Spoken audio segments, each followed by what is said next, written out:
4 principais estratégias de adubação para você conseguir implementar hoje aí nas suas áreas, ter um solo mais fértil, mais produtivo, gastando menos, independente da cultura agrícola e independente do tipo de solo também. A gente vai ver isso em detalhes no vídeo de hoje, então fique comigo. Olá pessoal, sejam bem-vindos a mais um vídeo aqui do canal. Já lembrando para você fazer o quê? Deixar o like, se inscrever, toda aquela coisa que é extremamente importante para a gente continuar produzindo conteúdo aqui para o YouTube. Combinado? E é claro, os links da nossa consultoria agrícola individual e também dos nossos treinamentos profissionais estão aqui na descrição desse vídeo. Vamos começar então falando sobre esse tema, 4 estratégias de adubação para você começar a testar. Então vamos lá pessoal, primeiro de tudo, a gente tem que ter algumas leis para a vida. Nutrição de plantas não é apenas a parte de números. Números, o que eu estou falando com isso? Concentração de fósforo, concentração de potássio, pH. Às vezes eu vejo algumas pessoas que vêm conversar conosco e estão extremamente preocupadas lá com os números. Concentração de fósforo, concentração de potássio. Mas não é só isso. A gente também tem que olhar para a parte física e para a parte biológica, fungos, bactérias nesse meu solo. Por quê? Vamos imaginar, você tem lá o nutriente, porém a planta não está conseguindo acessar porque o solo teu está compactado. Você tem um impedimento físico que compromete o desenvolvimento dessa área. Outra coisa, a biologia. Nós temos hoje fungos ali, arbusculares, nós temos uma série de fungos e bactérias que vão reciclar nutrientes, vão decompor palhada e vão disponibilizar de novo para as plantas. Então, olhar para a parte biológica hoje é fundamental.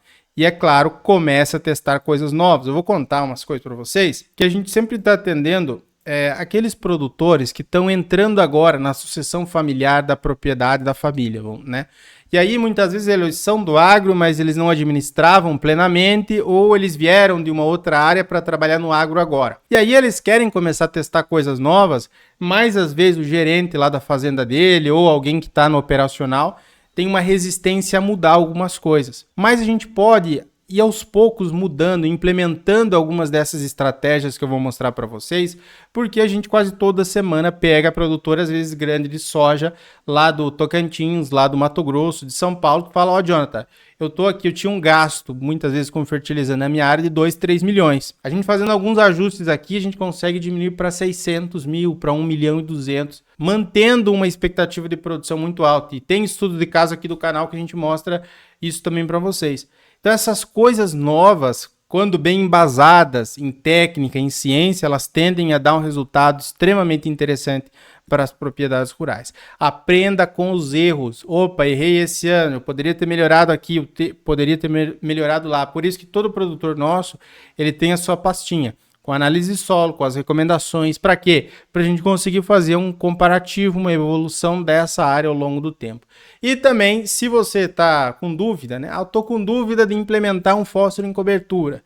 Eu estou com dúvida em fazer calagem incorporando. Eu estou com dúvida nisso, eu estou com dúvida naquilo. Comece a testar em áreas menores, não precisa fazer em área total. Eu tenho 100 hectares, posso começar em 10. Eu tenho 10 hectares, eu posso começar em 1. E assim por diante, beleza? Então, começar a testar em áreas menores também é uma coisa muito legal. Primeira estratégia, inversão de adubação. Então, o que é essa inversão de adubação?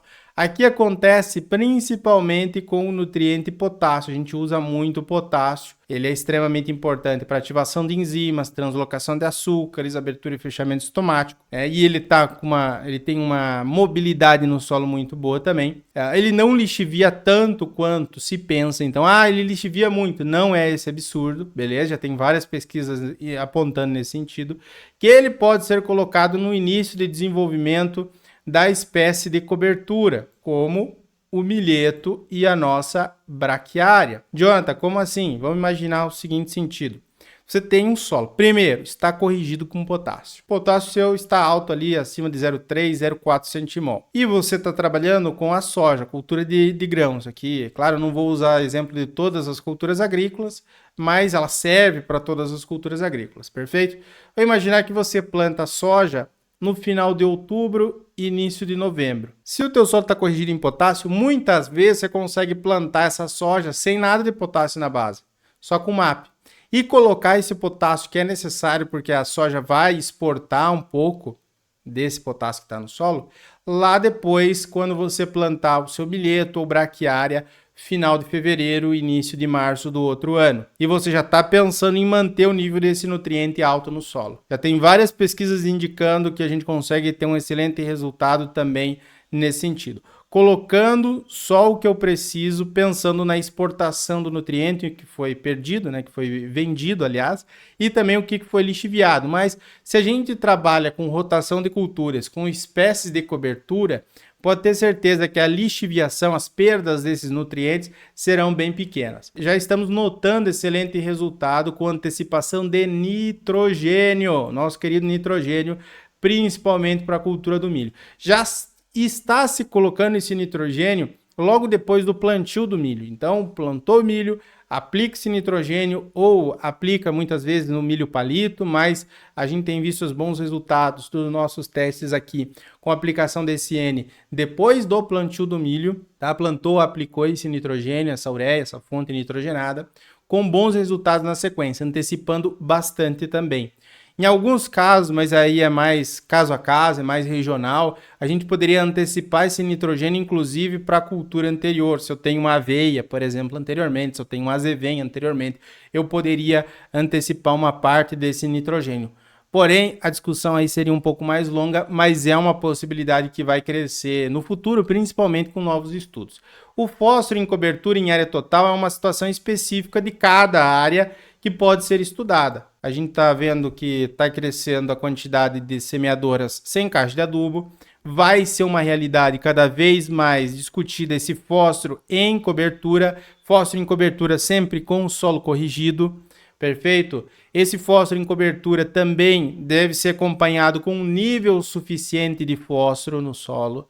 Então, se você tem níveis muito baixos e está pensando colocar uma cultura de grãos como a soja, ou como o milho, ou como o feijão, sem fósforo nada na linha pode ser problemático. Agora, quando você já tem níveis suficientes em profundidade desse fósforo, já tem um solo corrigido que não está com pH muito baixo, boa saturação de bases, aí sim a gente pode trabalhar com esse fósforo em cobertura, desde acompanhado com espécie de cobertura, solo coberto o ano inteiro também, para que eu tenha uma reciclagem mais dinâmica desse nutriente. Então, aqui é um exemplo, você planta a soja lá em novembro, você vai tirar essa soja em março, né, dependendo do ciclo, é claro, e da região, vai implantar um milheto. No início do desenvolvimento do milheto, é quando ele está absorvendo nutrientes, não adianta você estar próximo lá de tirar a planta de cobertura da tua área e daí querer aplicar cloreto, querer aplicar nitrogênio, que ele não vai mais absorver. Então, quando ele está no início de desenvolvimento, quando ele está absorvendo mais esse potássio, a gente entra com a aplicação aqui, por exemplo, de cloreto. E esse cloreto de potássio já vai servir para a soja lá do próximo ano. Então, você não vai precisar aplicar nada de cloreto no início da soja do próximo ano, porque ele já vai estar no seu solo, né? A gente sabe que depois do manejo do milheto, você tem um efeito residual dele curto, então ele é prontamente disponível, ele disponibiliza para o solo ali esse potássio mais ou menos uns 20, 25 dias após o manejo, então é bastante rápido mesmo, né? Potássio não está em formas orgânicas, o que acaba facilitando essa disponibilização mais rápida. Então, essa inversão de adubação é algo para você começar a testar. Uma outra coisa, redução de parcelamento. O que a gente vê é um excesso de adubação de cobertura, principalmente para milho ou milho segunda safra. E também, às vezes, a gente acaba notando o potássio parcelado na soja, que pode ser um caso. O que acontece? Produtores que aplicam potássio antes de plantar a soja e depois, quando a soja tem uns 15 dias da emergência. Ou plantam com potássio na linha de semeadura e depois potássio em cobertura de novo na soja. A probabilidade de ter um resultado positivo fazendo esse parcelamento é baixo, a menos que você esteja em um processo de correção de potássio. Pode ser uma situação. Mas, de maneira geral, como procedimento padronizado de aplicar na linha e depois em cobertura o potássio, eu vejo que não é muito benéfico e muitas vezes é só um procedimento caro que não vai entregar resultado nenhum. E também um super parcelamento sem necessidade em várias culturas agrícolas. Até no milho segunda safra, às vezes tem produtor no milho safrinha que faz 2 adubações adubação de cobertura com nitrogênio. O que muitas vezes não é necessário, porque esse milho ele já tem um potencial produtivo menor pela época do ano que ele está sendo implantado. Então, ao invés de eu fazer 2 aplicações, eu posso tranquilamente fazer ou apenas uma, ou em alguns casos, solos com maior matéria orgânica, maior capacidade de disponibilizar N, às vezes eu consigo até suprimir aquela adubação nitrogenada e cobertura. É um caso mais específico aqui, mas só para exemplificar para vocês, que não é uma coisa extremamente engessada esse parcelamento. Então, se você faz excesso de parcelamento de adubação, pode ser que você esteja cometendo um erro, tendo um gasto operacional sem retorno em produtividade. Às vezes, se você suprimisse aquela aplicação de cobertura, você continuava tendo um bom resultado desde que o seu solo estivesse ali corrigido e equilibrado. Evitar essa questão do excesso de parcelamento. Outro teste de fertilizantes com maior potencial biológico. Eu estou batendo mais nessa tecla porque a biologia de solo é extremamente importante para ciclar nutrientes. Você vai ter ali muitas vezes fungos, micorrizas que vão ficar em simbiose com as raízes das plantas, vão solubilizar fósforo, que às vezes o fósforo está disponível, mas a planta não está conseguindo acessar. Então, casos desses fertilizantes são os estercos, né? A cama de frango, o esterco bovino, o esterco suíno. E também a gente pode estar utilizando hoje inoculantes, né? A base de Bradyrhizóbio, Azospirillum, etc. Azospirillum para milho, Bradyrhizobium, Azospirillum para soja e assim por diante.